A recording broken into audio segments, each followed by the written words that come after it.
आदाब नाजरीन, मैं हूं मुनज़्ज़ा शाह और आप देख रहे हैं खबर दोपहर। मरकज की मोदी हुकूमत और दिल्ली की केजरीवाल हुकूमत के बीच कई मामलों को लेकर रसाकशी कोई नई बात नहीं है, लेकिन ऐसा बहुत कम हुआ है कि दिल्ली वक्फ बोर्ड के किसी मामले में मरकज की रास्त दखलंदाजी रही हो। लेकिन अब मरकज की जांच एजेंसी सीबीआई ने दिल्ली वक्फ बोर्ड के अखराजात का हिसाब किताब मांगा है। सीबीआई ने वक्फ बोर्ड के चेयरमैन अमानतुल्लाह खान को नोटिस जारी करते हुए वक्फ बोर्ड की जानिब से खरीदे गए लैपटॉप, प्रिंटर, शामियानों और कपड़ों की तकसीम में खर्च किए गए 27 लाख रुपए का हिसाब मांगा है। सीबीआई की इस नोटिस पर आप एमएलए और दिल्ली वक्फ बोर्ड के चेयरमैन अमानतुल्लाह खान ने मोदी हुकूमत को निशाना बनाया है। अमानतुल्लाह खान ने मरकजी हुकूमत पर मुखालफिन के खिलाफ सीबीआई का इस्तेमाल करने का इल्जाम लगाया है।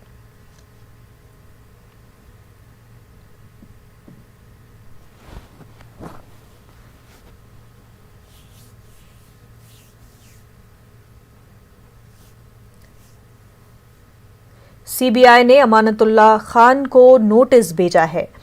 तो आपको बता दें, इस पूरे मामले को लेकर के अमानतुल्लाह खान ने ट्वीट भी किया।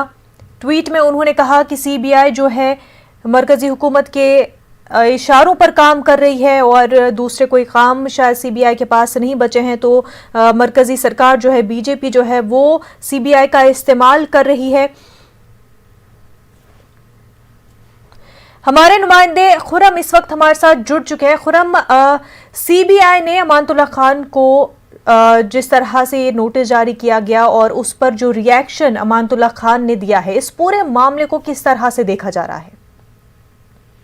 देखिए, मामला 2016 का है। उस वक्त दिल्ली वक्फ बोर्ड के चेयरमैन अमानतुल्लाह खान हुआ करते थे और जब ये मामला सामने आया था और कई तरह की जो कंप्लेन है वो एसीआर यानी एंटी करप्शन ब्यूरो एसीपी में भेजी गई थी और उस वक्त दिल्ली हुकूमत और मरकज के बीच एंटी करप्शन ब्यूरो को कौन हेड करेगा उसको लेकर के एक बड़ा तनाजा भी हुआ था और बिलाखिर एंटी करप्शन ब्यूरो मरकज के जेरे एक तरह से उनके पावर के तहत चला गया था। तो मरकज का मान लिया गया था कि मरकज इसको हेड करेगा। तो ये मामला सीधे तौर पर एसीबी में गया था, वहां पर कंप्लेन हुई थी और उन कंप्लेन की बुनियाद पर ये वहां से मामला उस वक्त दिल्ली के एलजी हुआ करते थे नजीब जंग, उन्होंने इस मामले को सीधे तौर पर भेज दिया था सीबीआई। तो उस वक्त का ये मामला है और इसमें ये कहा गया था कि बड़े पैमाने पर बदउनवानी हुई है, बहुत सारा फुटफुर्द हुआ है और यही वजह है कि सीबीआई ने वो मामला दर्ज किया था क्योंकि उस वक्त एलजी नजीब जंग ने इस मामले की जांच सीबीआई को सौंप दी थी। इस वजह से अब इस ये पूछताछ के लिए अमानतुल्लाह खान को कल सीबीआई मुख्यालय में मरकज में बुलाया गया था जो लोधी रोड पर वाक़ है।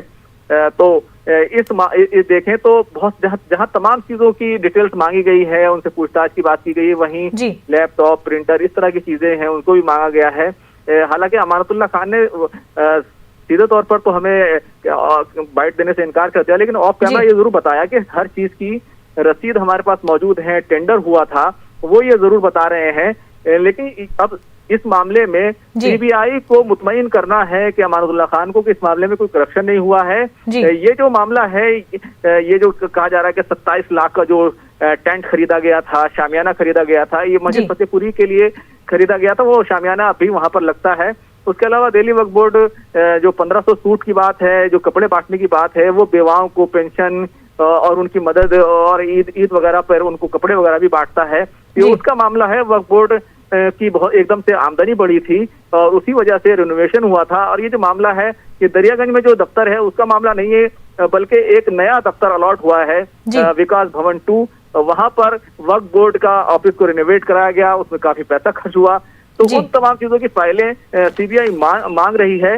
लेकिन अगर देखें तो अमानतुल्लाह खान जो कुछ कह रहे हैं कि उनको परेशान किया जा रहा, तो ये सियासी बयानबाजी तो हो सकती है, लेकिन इस मामले में जिस तरीके से केस रजिस्टर्ड है और कंप्लेन हुई है, शिकायतें हुई थी एसीपी में और फिर ये मामला सीबीआई में गया, तो सीबीआई को मुतमईन करना जरूरी होगा। मुनज़्ज़ा बिल्कुल। और खुरम, अगर तमाम तर बिल्स मौजूद है, हर चीज का हिसाब है, तो फिर डर किस बात का है? बिल्कुल डर किसी बात का नहीं होना चाहिए। लेकिन अमानतुल्लाह खान ने जो ये सवाल उठाया है कि प्रिंटर तक का उनसे हिसाब मांगा जा रहा है, तो उसको लेकर के लैपटॉप लाने के लिए कहा गया है। तो बहरहाल अमानतुल्लाह खान की अपनी सियासी बात अलग है, लेकिन जो केस रजिस्टर होता है तो उसकी जांच होती है, तो सीबीआई के पास तो कुछ ना कुछ इनपुट्स रहे होंगे, सीबी से आए होंगे जो शिकायतें की गई हैं उसमें कुछ ना कुछ बुनियाद जरूर होगी, जिसकी बुनियाद पर यह केस रजिस्टर्ड हुआ था। तो जब भी इस तरह का कोई केस होता है, आप जानते हैं, चाहे अपोजिशन में कोई भी जमात रही हो या कोई भी सियासी लीडर रहा हो, अलग अलग वक्त में जब भी वो इक़्तिदार से बाहर होते हैं, जब सीबीआई का कोई मामला खुलता है तो उस वक्त इस तरह की बात जरूर की जाती है। और इस बात में भी हकीकत है कि जब भी कोई किसी पर दबाव बनाना होता है तो सीबीआई की तरफ से नोटिस जरूर जाता है, और इसको लेकर के ये रिवायत हमारे मुल्क में रही है। और यही वजह है कि हमेशा जब भी अपोजिशन को कोई नोटिस जाता है या सीबीआई की जांच जाती है, रेड पड़ती है या ईडी की रेड पड़ती है, दूसरी एजेंसियां उनकी रेड पड़ती है, तो इस तरह की बात जरूर की जाती है कि उन्हें परेशान किया जा रहा है। बिल्कुल खुर्रम, वही इससे पहले नहीं देखा गया है कि मरकज जो है वो इस तरह से वक्फ के मामलों में रास्त तौर पर दखल अंदाजी दे, लेकिन अब ऐसा क्यों? देखिए, दरअसल ये मामला दिल्ली का ही था, और उस वक्त अरविंद केजरीवाल की जो दिल्ली में हुकूमत है, तो एंटी करप्शन ब्यूरो दिल्ली की जांच करती थी, लेकिन ये मामला जुड़ा हुआ था काफी बड़ी बदउनवानी से, जिस तरह की बात की गई थी। तो और एलजी नजीब जंग हुआ करते थे, उन्होंने ये मामला सीबीआई को भेजा था। हालांकि आमतौर से एंटी करप्शन ब्यूरो या दूसरी एजेंसियां हैं वही इस मामले को देखती रही हैं, लेकिन ये मामला अलग है क्योंकि केस रजिस्टर्ड हुआ है, और एलजी की तरफ से जब ये मामला भेज दिया गया तो फिर सीबीआई को इस मामले की जांच करनी थी। और आपको मालूम है कि इस मामले को लेकर के इस तरह की जो बातें हैं उनको लेकर के जब काफी सारे जो दिल्ली वक्फ बोर्ड के मेंबरान हैं उन्होंने इस्तीफा दे दिया था, तो फिर एलजी नजीब जंग ने पूरा बोर्ड ही डिसॉल्व कर दिया था, एक तरह से तहलील कर दिया था।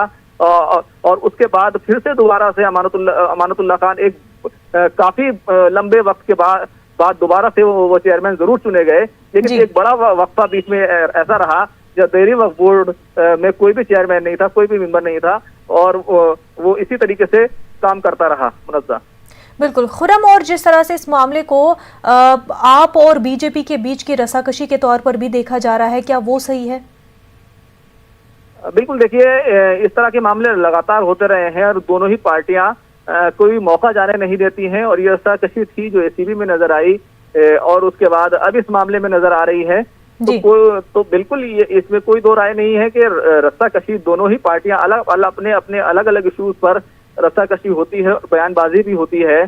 चाहे अभी आपने हाल ही में देखा हो जो दिल्ली में वैक्सीनेशन का मसला है, उस पर भी इसी तरह की रस्साकशी हुई है, और उससे पहले जो दिल्ली में इख्तियारात का मसला है उसमें भी आम आदमी पार्टी और मरकज के दरमियान, भारतीय जनता पार्टी के दरमियान रस्साकशी लगातार देखने में आती रही है। अब ये जो मामला है इसको लेकर भी जाहिर सी बात है कि थोड़ी सी नुक्ताचीनी और रस्साकशी जरूर है। बिल्कुल खुर्रम, इस पूरे मामले को लेकर के आम आदमी पार्टी का क्या रुख दिखाई दे रहा है? देखिए, वाज़ेह तौर पर अभी कोई बयान नहीं आया है किसी भी तर्जुमान का, लेकिन ये जरूर कहते रहे हैं, अरविंद केजरीवाल भी कहते रहे हैं जब उनके दफ्तर पर, उनके वज़रा के दफ्तर पर छापा पड़ चुका है, ये बात वो कह चुके हैं कि उन्हें परेशान किया जा रहा है। लेकिन दिल्ली में वज़ीर आला अरविंद केजरीवाल के पास जो डिपार्टमेंट्स हैं वो ना के बराबर हैं, तो सारा जो इंतजाम संभालते हैं, जो सरकार चलाते हैं, वो नए वज़ीर आला मनीष सिसोदिया और दूसरे वज़रा चलाते हैं। तो काफी फाइल्स उनके दफ्तर पर जो छापा पड़ा था, तो उस वक्त भी यही बात की गई थी कि सीबीआई के जरिए से दिल्ली हुकूमत पर प्रेशर बनाने की बात की जा रही है। तो ये चीजें हमारे मुल्क में होती रही हैं, सीबीआई के छापे पड़ते रहे हैं और अपोजिशन की तरफ से इस तरह के इल्जामात आयद किए जाते रहे हैं कि उन पर दबाव बनाने के लिए इस तरह की चीजें, सीबीआई का इस्तेमाल जो है वो सरकारी तोते की तरह होता रहा है। मुनज़्ज़ा बिल्कुल खुर्रम, बेहद शुक्रिया आपका तमाम तफसीलात के लिए। नाजरीन, इस वक्त हमारे साथ BJP spokesperson Shubhendu Shekhar Awasthi जुड़ चुके हैं, साथ ही साथ आप लीडर अफरोज आलम भी जुड़ चुके हैं। दोनों का खैर मकदम है। सबसे पहले अफरोज आलम जी, आपसे जानना चाहूंगी कि ये जो पूरा मामला है, अमानतुल्लाह खान को सीबीआई की जानिब से नोटिस पहुंचा और पूरा मामला 2016 के केस से जुड़ा हुआ है, वक्फ बोर्ड के रिलेटेड है। इस पूरे मामले को लेकर के आपका क्या स्टैंड है?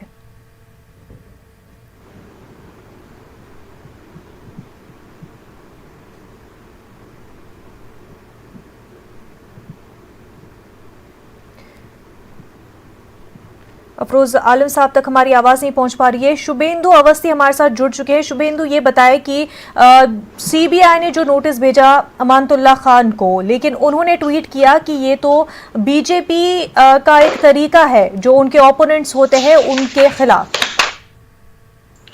अब बीजेपी इतने नीचे स्तर पे नहीं आ जाएगी कि अमानतुल्लाह खान ऐसे छोटे लोगों के ऊपर जो उल्टा सीधा बोलते हैं लिखते हैं सीबीआई इंक्वायरी करेगी और उनको परेशान करेगी। देखिए, मैं आपको बताता हूं, ये 2016 का केस है जी। जो ये कह रहे हैं कि सामियाना खरीदा गया, उस सामियाना की वैल्यू है 2,27,000। आज मार्केट में खरीदने चाहिए उस सामियाना की वैल्यू 2,27,000। थोड़ा सा अच्छी क्वालिटी का ले लीजिए तो 2.5 लाख से लेके 3.5 लाख तक का है। 27 लाख रुपए का खरीदा है उन्होंने। कोई तरीका है ये? इसके ऊपर उन्होंने ऑब्जेक्शन किया है, इसके बिल मंगाए हैं, इसकी क्वालिटी मंगाई है, और सामियाना जितनी क्वांटिटी उसमें लिखी गई है उसमें 1/3 मांगा आया है। खाली उन्होंने बोला है कि हमने इतना सामियाना लिया है, उस क्वांटिटी को भी वहां पे जब चेक किया गया तो 1/3। इसका मतलब है प्राइस में भी गलती करी गई है और उसमें भी किया गया। दूसरी, मैं एक बात कहना चाहूंगा कि यहां पर जो उन्होंने लेडीज सूट बांटे हैं 1500 बेवाओं को दिए जाते हैं, वो नॉर्मली पिछले 10 सालों से 5 सालों में जो रेट बढ़ता था वो 700 रुपए से लेकर 900 रुपए तक, 1000 रुपए तक का सूट होता था। वो 9,000 और 10,000 रुपए का कैसे हो सकता है एक सूट? पर और ये बेईमानी है। अमानतुल्लाह खान का कहना है कि उनके पास तमाम तर डॉक्यूमेंट्स है, बिल्स बाज़ाब्ता उनके पास है सब। देखिए, आज जो 1,000 रुपए की चीज को 9,000 रुपए का बिल बाजार में मिल जाएगा, क्यों नहीं दे सकता है? कोई भी दे सकता है। और इसी तरीके की रेगुलरिटीज कर रहे हैं। 100 करोड़ रुपए की प्रॉपर्टी, 100 करोड़ रुपए की प्रॉपर्टी उन्होंने किसी अनऑथराइज्ड व्यक्ति को दे दी है वक्फ बोर्ड का। आपको मैं बताता हूं, मैंने बहुत स्टडी किया वक्फ बोर्ड के ऊपर और मैंने कम से कम 10 बार विजिट किया है। वहां पर 200 प्रॉपर्टीज हैं और 335 ऐसी प्रॉपर्टीज हैं जो इलीगल है, जहां पे कोई ना कोई कंफ्यूजन है। सब मिलाकर जो टोटल वक्फ बोर्ड की प्रॉपर्टी है वो ह्यूज है। उसको अमानतुल्लाह खान ने अरविंद केजरीवाल और मनीष सिसोदिया के कहने पर ये किया है। और एक चीज और बताता हूं, इसमें सरकार का रेवेन्यू डिपार्टमेंट का एक आदमी होता है। वक्फ बोर्ड के ऊपर कोई भी चीज खरीदी जाती है, सरकार उसके ऊपर साइन करती है। 2 सिग्नेटरी होते हैं बैंक के, उसमें भी अमानतुल्लाह खान ने कोशिश करी कि उनको जो सीईओ है, जो सरकार की ओर से अपॉइंटेड होता है रेवेन्यू डिपार्टमेंट की ओर से, उसको भी हटा दिया जाए। और बैंक में इन्होंने लेटर भेज दिया कि इनका अब साइन नहीं चलेगा, हमारा मतलब चेयरमैन और एक उनका स्टाफ उसका साइन चलेगा। उस बैंक ने जब एलजी को कंफर्म करने के लिए बोला तब यह चीज उनकी एप्लीकेशन वापस हुई है। इसका मतलब क्या है?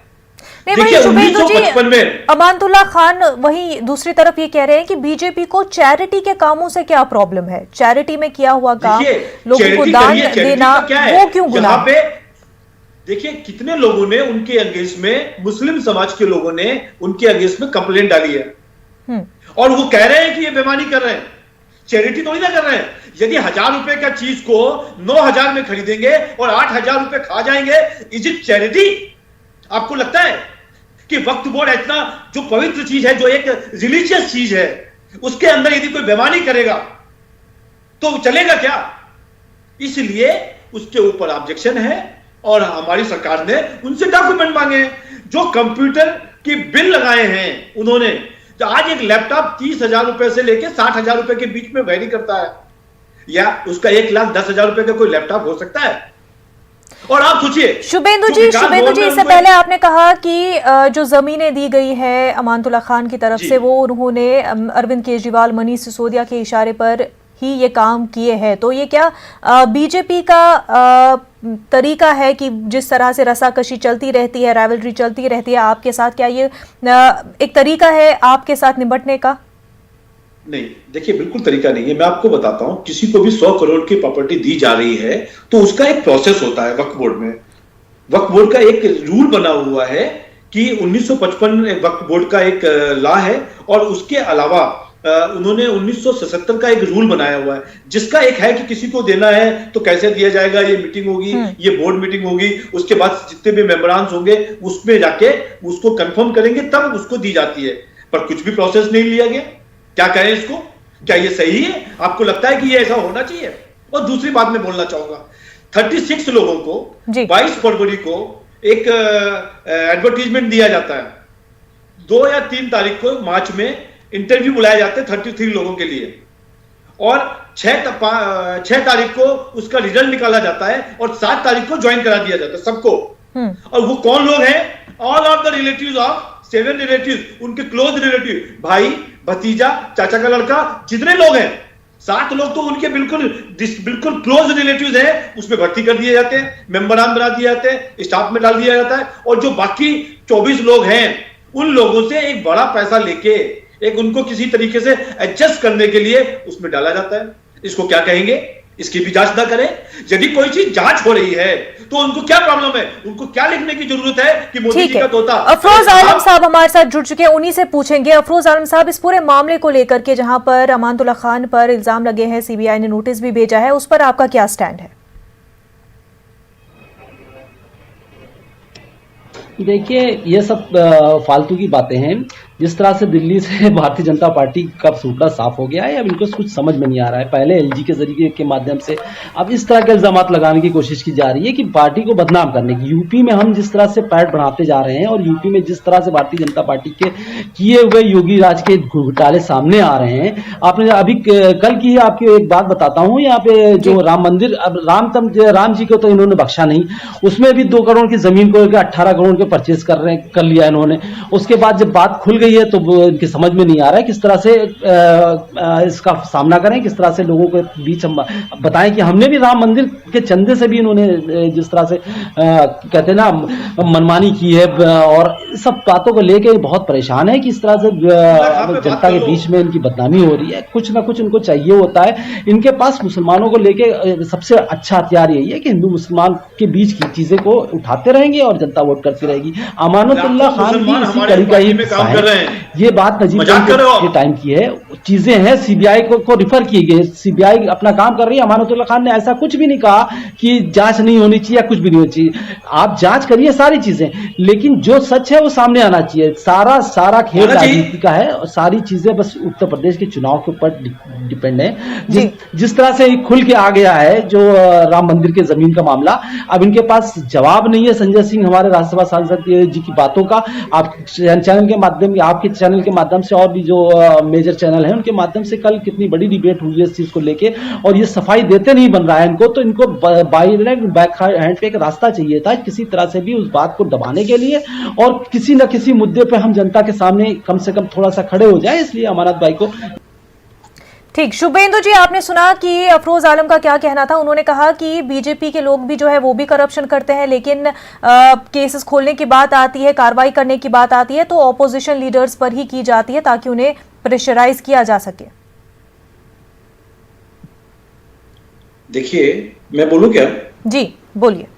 हाँ, मैं ये कहना चाह रहा हूं कि ये टॉपिक पे उन्होंने नहीं बोला। राम मंदिर के ऊपर जब टॉपिक पे आइएगा तो मैं एक एक चीज एक्सप्लेन कर लूंगा 2011 से लेके 2021 तक क्या हुआ। आज अमातुल्लाह खान के ऊपर टॉपिक है, इसलिए मैं इससे भटकना नहीं चाहता हूं। इन्होंने एक भी प्रश्न का जवाब नहीं दिया कि 800 रुपए का सूट 9,000 रुपए में कैसे खरीदा गया। जवाब दीजिए ना। जो 35,000 रुपए का लैपटॉप है उस समय का जो रेट है वो ऑलरेडी जेब में दिया हुआ है कि ये रेट जो गवर्नमेंट का रेट है कि इतने रेट में खरीदना है इस स्पेसिफिकेशन का, वो 75,000 रुपए महंगा क्यों खरीदा गया। ऐसे प्रिंटर और जो विकास भवन के अंदर इन्होंने इंटीरियर कराया है जिसकी वैल्यू 18 लाख रुपए एस्टिमेटेड है, उसमें 1 करोड़ 24 लाख रुपए खर्च किया है। पीडब्ल्यू का स्पेसिफिकेशन है। मजाक बना रहे हैं क्या यहां पे? और उसके बाद कह रहे हैं कि हिंदू मुस्लिम, हमारे भारतीय जनता पार्टी में लाखों मुस्लिम लोग काम कर रहे हैं, इसलिए इस कम से कम आप हिंदू मुस्लिम का विषय यहां पर लेके ना आए। ठीक है। अफरोज आलम साहब, आपने सुना कि वो कह रहे हैं कि जवाब क्यों नहीं दिया जा रहा है कि अगर एक रेट होती है चीज की उससे डबल ट्रिपल कीमतों पर खरीदा जा रहा है 10 टाइम्स। अफरोज आलम साहब के साथ हमारा राब्ता भी मुनक़ता हो गया। शुभेंदु जी, लेकिन ये पहली बार नहीं है कि बीजेपी पर इल्जाम लगा है कि जांच एजेंसियों का इस्तेमाल कर रही है बीजेपी अपने पॉलिटिकल ओपोनेंट्स के खिलाफ।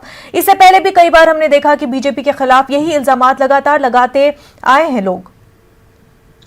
देखो, मैं एक बात बताता हूं। जब सियासी लोगों के ऊपर इल्जाम लगता है, चाहे वो लालू यादव के ऊपर सीबीआई का केस लगा, कांग्रेस ने लगाया है, या और भी जो लोगों के, उनके पास एक ही ऑप्शन होता है, वो कहते हैं सीबीआई को यूज किया जा रहा है मेरे अगेंस्ट में। जब सीबीआई के सामने कोई मैटर आता है, वो उसकी डिटेलिंग मांगती। 2016 का केस है, रिवेन्यू डिपार्टमेंट ने, दिल्ली के रिवेन्यू डिपार्टमेंट ने, सीनियर ब्यूरोक्रेट्स ने कंप्लेंट दायर किया है कि ये फर्जी तरीके से इन्होंने अकाउंट खोलने की कोशिश करी। क्यों खोलेगा कोई? आप बताइए, आपका कोई घर में है, आपके ऑफिस का यदि कोई आदमी अकाउंट खोल ले, किसी और जगह पे प्रयास करे बैंक में कि हम जाते हैं न्यूज 18 उर्दू का अकाउंट खोलने के लिए, तो बैंक ने कंफर्म किया है जिसे कि ये खोलना है क्या, और जब पता चला कि ये रूल के खिलाफ नहीं, वक्फ बोर्ड का 1955 का एक रूल है, उसको पास किया हुआ एक्ट है, और 1977 का एक एक्ट रूल है जिसके बेसिस से पूरा वक्फ बोर्ड चलता है।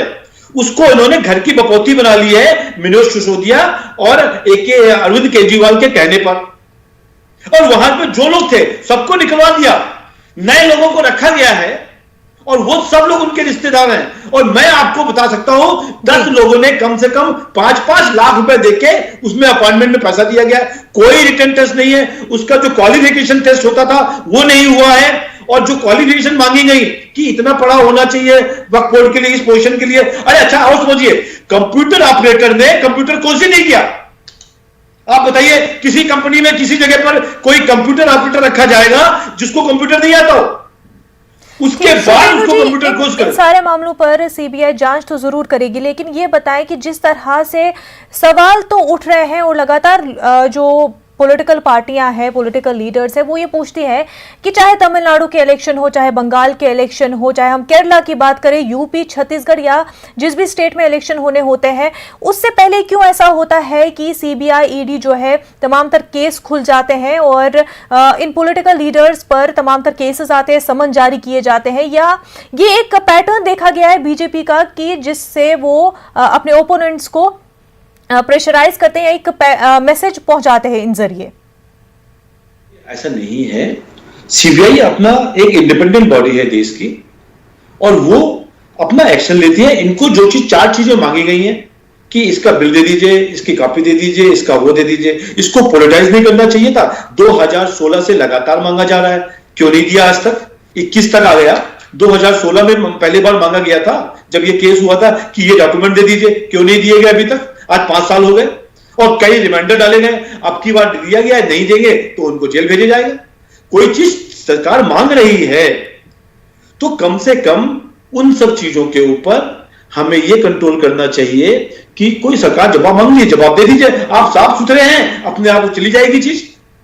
इन्होंने कितना बड़ा, इस समय पर जब कोरोना हुआ था, ऑक्सीजन के ऊपर बहुत सारा फर्जीवाड़ा किया, बहुत सारा होर्डिंग किया, कोर्ट में मैटर गया, कोर्ट को इन्होंने बताया कि हमने यहां से खरीदा गया है, हमने यहां पे बेच लाए हैं, ये हमारे बिल हैं। कोर्ट ने कहा ठीक है, सीबीआई ने मांगा, आप सीबीआई को दे दीजिए। यहां पे कोई भी राजनीति, अहमदुल्ला खां एक क्रिमिनल आदमी है, कितने गैंग रेप नहीं, रेप और उनके ऊपर जालसाजी के इल्जाम हैं, मर्डर के केसेस हैं। ऐसे व्यक्ति को अरविंद केजरीवाल जी ने और मनीष सिसोदिया जी ने वक्फ बोर्ड का चेयरमैन बना रखा है, केवल और केवल मुस्लिम वोटों को मोबिलाइज करने के लिए। अफरोज आलम साहब, क्या कहेंगे? आपने सुना कि शुभेंदु अवस्थी जी का क्या कुछ कहना है अमानतुल्लाह खान के बारे में? उन्होंने साफ तौर पर कहा कि वो एक क्रिमिनल है जिनको अरविंद केजरीवाल और मनीष सिसोदिया ने सिर्फ मुस्लिम वोटों को अपनी जानिब रागिब करने के लिए रखा हुआ है। शर्म आनी चाहिए कि अगर एक क्रिमिनल और रेपिस्ट अगर सत्ता में मंत्री बना बैठा हुआ है तो उनको गिरफ्तार करना चाहिए। ये सिर्फ कोरी राजनीति कर रहे हैं। 2014 से जिस तरह की राजनीति का चलन भारतीय जनता पार्टी ने डाला है देश की राजनीति में, वो सबसे शर्मनाक है। आप देखिए किस तरह की बातचीत, किस तरह की लैंग्वेज है। एक सम्मानित चैनल पे बैठे हुए हैं और बिना किसी सबूत के, बिना किसी के उसके इस तरह के आप है ना, मुझे नहीं लगता कि भाई साहब को शोभा देता है। आप ये देखिए कि 14 के बाद से जितनी भी संवैधानिक संस्थाएं हैं, चाहे वो सीबीआई हो, ईडी हो, जितनी भी हैं, इन्होंने अपने कब्जे में रखी हुई है। जो भी इनके रास्ते में आड़े आ रहा है उसको उस तरह से प्रताड़ित किया जा रहा है। सत्ता, ये अपने सत्ता का केंद्र बने रहना चाहते हैं। जनता जाए भाड़ में, किसी से इनको कोई मतलब नहीं है। इन्हें सिर्फ पावर चाहिए और पावर के को अगर सकता है वो आम आदमी पार्टी है, अरविंद केजरीवाल है, उनको दबाने के लिए, उनको परेशान करने के लिए सारी चीजें की जा रही है। और रही बात की सीबीआई की बात है, तो जब जांच के लिए कहा गया है तो इस तरह टीवी पे बैठ के बयान देने से कोई फायदा नहीं। अब केस अगर कोर्ट में है तो कोर्ट में बात होगी, सबूत दिखाने की बात है जहां तक वो भी कोर्ट में होगी बात। इस तरह से किसी के व्यक्तिगत मामले को जिस तरह से उन्होंने कहा है, मैं तो इसका बहुत खंडन करता हूं। इनको शर्म आनी चाहिए इस तरह की बातों को। इनकी पार्टी में कितने रेपिस्ट भरे हुए हैं, लेकिन हम लोगों ने कभी इस तरह का इल्जाम नहीं लगाया, क्योंकि जो चीजें हैं वो धीरे धीरे जनता के सामने साबित होती चली जा रही है। लेकिन जहां तक भारतीय जनता पार्टी की बात है, जो खुद एक चंदा चोर पार्टी है, आपने देखा होगा, या यूपी की बात है, 3 दिन पहले से जिस तरह से राम मंदिर की जमीनों में उन्होंने करोड़ों रुपए का हेरफेर कर दिया है, उससे यहाँ की जो सरकार है उत्तर प्रदेश की पूरी तरह जा रही है। योगी जी अपनी कुर्सी नहीं बचा पा रहे हैं। आपसी झगड़े इनकी भारतीय जनता पार्टी के जिस तरह से सामने आ रहे हैं, जनता थू कर रही है। कोरोना काल में आपने 2019 के 20 के पैंडेमिक में देखा होगा यूपी में चोरी की है। एक किट के ऊपर आपको बता दूं, आप देख लीजिए, वैक्सीन के ऊपर है, इन्होंने एक ऑक्सीमीटर के ऊपर जो 500 रुपए का ऑक्सीमीटर है 8-8 हजार रुपए से खरीदे, वो खुद इल्जाम लगा रहे हैं ये हम लोगों के ऊपर, आम आदमी पार्टी के ऊपर। शर्म आनी चाहिए इनको, शर्म आनी चाहिए। जो चीजें यहां साबित हो चुकी है, अभी आप देखिएगा सीबीआई में किस तरह से बरी होकर निकलते हैं। अमानतुल्लाह खान हो, अरविंद केजरीवाल, लगातार ये इल्जाम अफरोज आलम जी लगा रहे हैं कि इस्तेमाल कर रही है बीजेपी तमाम एजेंसीज का जब भी पॉलिटिकल पार्टीज को चुप कराना होता है। वही हम देखते हैं जब भी सीबीआई हो, ईडी हो, जब कोई केस शुरू करती है किसी पॉलिटिकल लीडर के खिलाफ, जब वो पॉलिटिकल लीडर बीजेपी ज्वाइन कर ले तो वो केसेस जो है ठंडे बस्ते में पड़ जाते हैं। हमने शुभेंदु अधिकारी के मामले में ये देखा कि पहले जिस तरह से एक्सपोज किया गया था शुभेंदु अधिकारी को, बीजेपी ज्वाइन करने के बाद वो मामला ही ठंडा पड़ गया। ऐसा क्यों होता है? उन मुद्दों से लोगों को हटाया जाए तो इस तरह की हरकतें करते हैं। शुभेंदु जी देखिए अफरोज साहब, आपको हटाया जाए या हमको हटाया जाए, ये आपका काम नहीं है। पहली बात, विषय ये है कि आप यहाँ पे डिस्कशन करने आए अमातुल्लाह खान का, और आप डिस्कशन कर रहे हैं राम जन्मभूमि मंदिर का, या कहीं योगी का तो कहीं वैक्सीन का। आपको जवाब देते नहीं बन रहा है कि 800 रुपए का सलवार सूट 9000 रुपए का कैसे उन्होंने खरीद लिया, या 26,000 रुपए का कंप्यूटर लैपटॉप 1,10,00,000 रुपए कैसे खरीदा। अब मैं आपकी बात बताता हूं। ये देखिए मैडम, ये सब केस, कोई भी एक केस ऐसा बता दीजिए कि सीबीआई ने जो भारतीय जनता पार्टी में ज्वाइन होने के बाद उसके ऊपर से हटा दिया हो। आज 2016 से ये केस लगा हुआ है। कई मामले शुभेंदु जी ऐसे हैं जहां पर केसेस तो पहले शुरू हुए थे, लेकिन बाद में जब लीडर्स ने बीजेपी ज्वाइन कर दिया तो सारा मामला ठंडा का ठंडा ही पड़ा रह गया। हमने महाराष्ट्र में देखा ऐसे, और हमने बंगाल में भी ऐसा होते हुए देखा है। अब अमानतुल्लाह खान मामले में किस तरह से सीबीआई आगे जांच करती है, क्योंकि कंप्लेंट्स 2016 में ही हुई थी, केस दर्ज हुआ था, आगे कैसे जांच बढ़ती है वो देखने वाली बात होगी। शुभेंदु अवस्थी जी और अफरोज आलम साहब, आप दोनों का बेहद शुक्रिया हमारे साथ जुड़ने के लिए। आदाब।